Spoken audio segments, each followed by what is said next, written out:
We're standing on the peak of Mount Carmel, which we all know. We grew up hearing the stories about Elijah and the prophets of Baal. When we went to Mount Carmel, it was just another kind of surreal experience to think about that this is where Elijah was.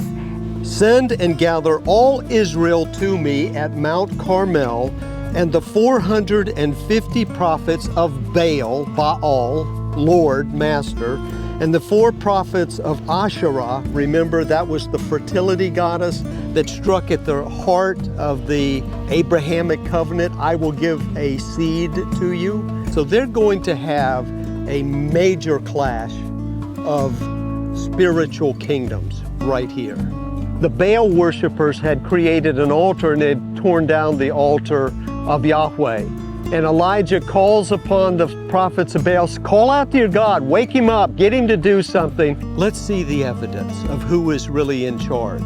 So they took a bull, they set the sacrifice. He says, morning until noon, shouting, cutting themselves, what have you.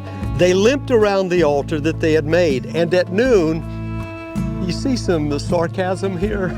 Elijah begins to mock him a little bit. He says, go ahead, cry aloud for if he is God. Either he is musing, maybe he's taking a nap, maybe he is relieving himself, he's using the toilet. So just scream a little bit more.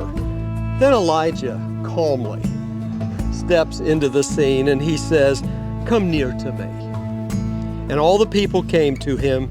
He repaired the altar of the Lord that had been thrown down, but he meticulously does overkill. He says, dig a trench around it. He says, pour water, pour more water, pour more water. And he keeps pouring water on. For what purpose? You got the wood, you soak it. How in the world are you going to light a fire to have a sacrifice? Then the fire of Yahweh fell and consumed the burnt offering, and the wood and the stones and the dust licked up the water that was in the trench. And when all the people saw it, what do you think they did?